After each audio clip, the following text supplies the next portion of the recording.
Hi guys, welcome back to Ask a Lawyer channel. Hope you are feeling well today. Today, I have 5 new stories for you. The first one is about a father who is trying to show his 17-year-old son how hard it is to take care of a baby at his age. Enjoy the stories, guys, and don't forget to like and subscribe. My son sat me and his mother down last week and told us he had gotten his girlfriend pregnant. He is 17 and she is 16. I told him I was proud that he came forward to tell me, but I didn't get too far into the discussion before he told me that they were keeping the baby. Both have not graduated high school, and frankly, both are quite irresponsible. According to him, having a child is easy and not really that hard. We tried to persuade him to look at other options, but he was adamant that they were going to have the kid and that was the end of that. Since then, the house has been quite tense.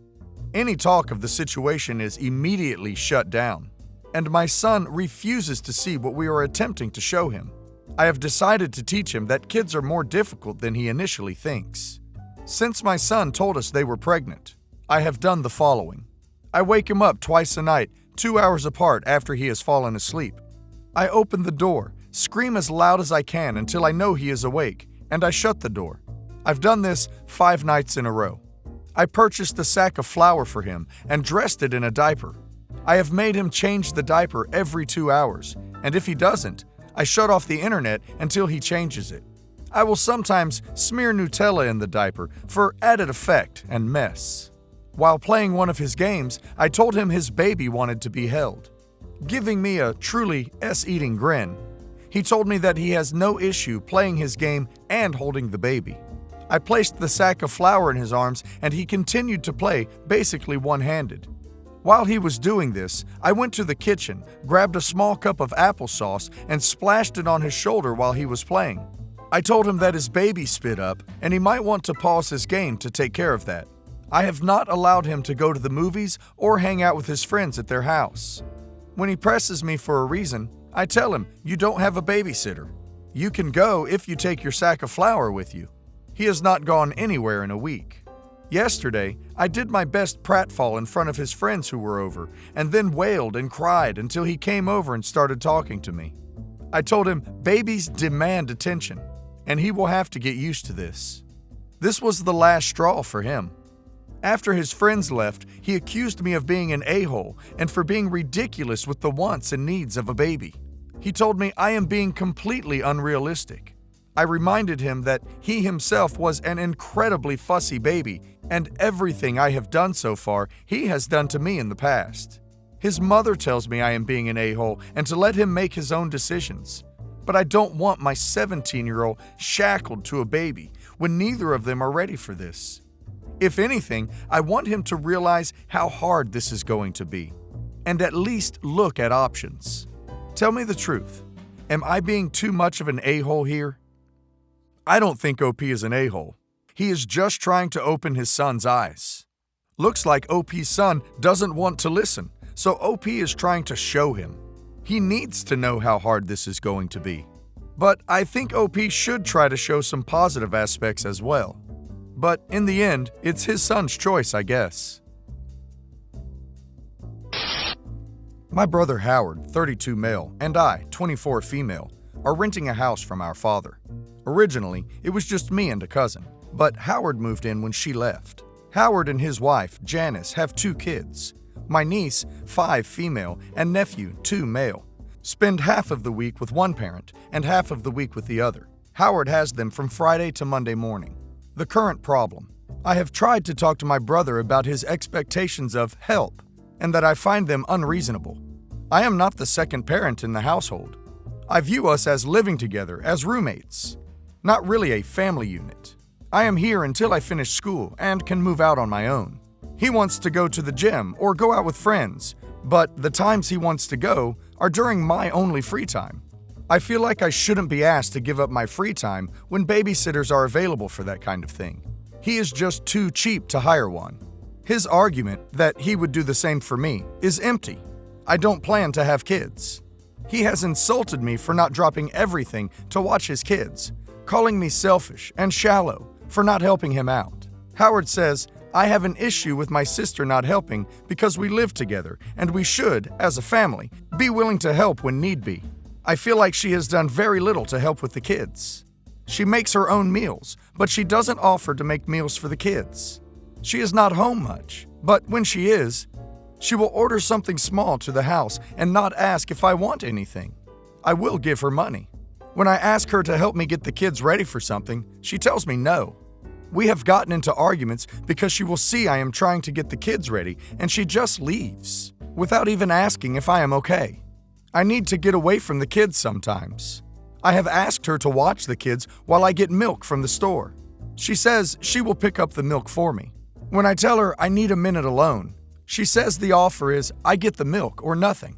I am drowning in debt. I have a failing marriage. My kids are a lot, and my parents live far away. I just need some help, and she has refused to be more than a passing stranger in their lives. I am hurt, overwhelmed, and resentful, which I don't want to be. But I feel like she could be more help, or even a little bit. Our dad has a pool in the back. She swims laps every morning. It was 90 degrees here the other day, and the kids wanted to swim. I had to take calls and asked if she would watch them for 20 minutes. She said no, she was finishing laps, making breakfast, and going out with friends, so she didn't have time. I would desperately like some help. Conclusion: we both think we are right and cannot think of a way to make the other person understand. Thanks for the help. Howard and Renee. I don't think OP is an idiot. She did not birth Howard's children. Therefore, she is not required to care for them. She is not Howard's wife. He is not owed childcare from a single solitary human on this planet, aside from the one who he made them with. I think Howard is an idiot. When you choose to have children, everything else in your life becomes secondary. I think it is time for Howard to hire a nanny. So I, 20 male, live in a flat with 3 other people. Childhood best friend, 23 female, a guy from my university course, 20 male, and his cousin, 26 female. For the most part, we get along really well and rarely have disagreements. However, this has been a real point of contention lately. About 6 months ago, I began a relationship with a guy I've known for a couple of years, 21 male. Now it's still a fairly new relationship, but I really like him. He makes me really happy and we're pretty serious about each other. Up until recently, he would come visit me at my flat 3 to 4 times a week. This was mostly due to the fact that I have chronic fatigue and going on proper dates can be really challenging for me. Instead of going out to dinner or a film or whatever, we'd just chill in my room or the living room, watch TV, and get takeout or cook together. I didn't really consult anyone about this because A, all the other flatmates have their partners over as often, if not more so, and B, he rarely spends the night and usually leaves before 10 p.m. because of his work schedule. So the issue. 2 weeks ago, 26 female comes to me and tells me that I need to stop having my boyfriend over because it's starting to get annoying. I asked her why. She said it's irritating to have someone who doesn't live there skulking around all the time. I pointed out that her boyfriend sleeps over 3 nights a week and thus is here more often than mine. And she claimed that I was different because they've been together for 11 years and are moving in together once her lease is up. She said she's discussed it with the other flatmates, and they've all agreed he needs to stop coming over or he has to chip in on the rent because it's getting ridiculous. Note, nobody else's partner chips in on the rent. I confirmed with the other 2 that yes, this is an agreement they've made. Though my best friend said 26 female basically made her agree by threatening to cut off the Wi-Fi and utilities, which are in her name, if she didn't. I asked if this rule applies to everyone, but apparently it's just me. I pointed out that it's unfair and was basically told to deal with it. My potential assholery. I've begun loudly insisting that if my partner isn't allowed to come over, neither is anybody else's. If I answer the door to anyone's partner, I'll send them away. If I come home and someone's partner is there, I'll make a point to mention that I thought we weren't having partners who don't pay rent over anymore. I've asked 26 female's boyfriend over and over how much rent he's paying and pretend to be affronted and make a fuss when he says he doesn't. Everyone's pretty pissed at me and is telling me I'm being unreasonable. I know I'm being petty, but I think it's unreasonable that there's a rule for me and another for everyone else, and I'm trying to make that point. Am I really the a-hole here? Edit. Some questions people keep asking. 1. If I knew of something my boyfriend was doing to be annoying, if anyone had told me that he was doing something, I'd have included it. I'm not aware of anything he does, and when I ask why 26 female doesn't like him, I just get a shrug and just do. I will also state I'm bi, and she's never had an issue with any female partners I've had. We don't hang out in the living room much. We literally only use it if there's something we want to watch that I can't get on my bedroom TV, and there's nobody else in there. We use the kitchen more often than the living room. But honestly, even that isn't that often. We eat far too much takeout pizza. 3. A lot of people seem confused, so just clearing up who's who in the situation. The one who brought all this up is 26 female. Not my best friend. My best friend is 23 female.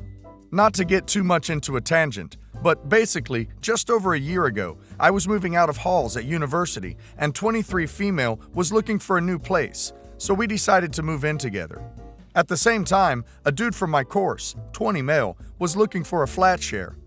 We couldn't find a 3-bed, but found a really nice 4-bed, and he mentioned his cousin, 26 female, was also looking for somewhere to live, so she got on board too. I only met her last year, and we don't really know each other very well. 4. By chronic fatigue, I mean chronic fatigue syndrome. Sorry that's apparently so unclear. I don't think OP is an idiot.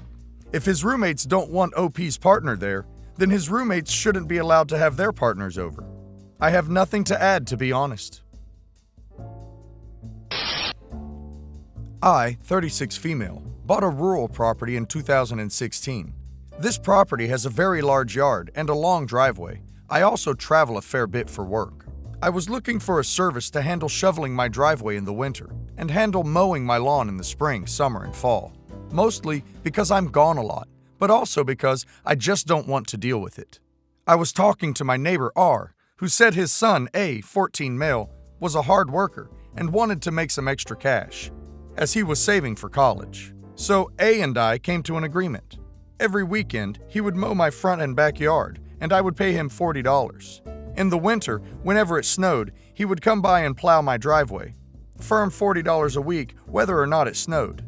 He would just drive on over with his tractor and handle it. It worked very well for 4 years. The kid was a godsend. I foster dogs, and if I have to go out of town unexpectedly, he would come over and feed them and play with them and love on them and just have a grand old time. And he would be compensated accordingly for the extra work. All in all, I probably paid him $3,000 to $4,000 a year for the work. I made good friends with his folks. I get invited to all the family parties. His older sister had a baby, and I went to the shower. So it is obvious I have a soft spot for this kid.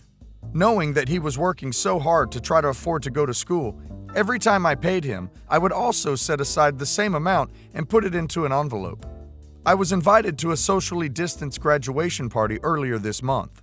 He graduated from high school, and he is going away to a state school about 2 hours from us next month. I took that envelope full of cash to the bank and got a check which totaled out a little more than $12,000. I included this check in the card I got him for graduation, and I thanked him very much for helping me all these years and wished him well as he moved on with his life. He was extremely thankful because his mom has been laid off and they were worried about how they were going to pay for school, and they were trying not to let him go into debt. Now, the issue. I was worried that his parents would think of this as charity because his mom had been laid off. This plan had been years in the making, and I hadn't mentioned it to them because I didn't want them to count on it if, for whatever reason, I wasn't in the financial position to offer it when the time came. R called me extremely upset that I hadn't told them about the fund prior for 2 reasons. 1, it overshadowed their gift to him, and 2, they had spent so long worrying about how they were going to pay for this. And if they had known about what I was doing, it would have saved them a lot of stress and problems. Am I the idiot? What is wrong with people, guys? So OP does a great job by saving the money for this kid to help him, and what does he get in return? Unhappy, complaining parent, blaming OP he didn't tell about the money earlier. OP is a generous guy. They shouldn't be upset because OP overshadowed their gift. They should be happy for their son.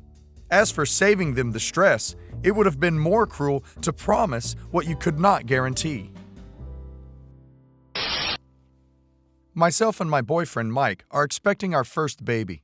My baby shower is tomorrow, and it will be held at Mike's mom's house. It will be his mom, mine, his sister, my sister, and a few of our friends. However, my brother Tom and my mom really want me to also invite Tom's girlfriend of the past year, Jess.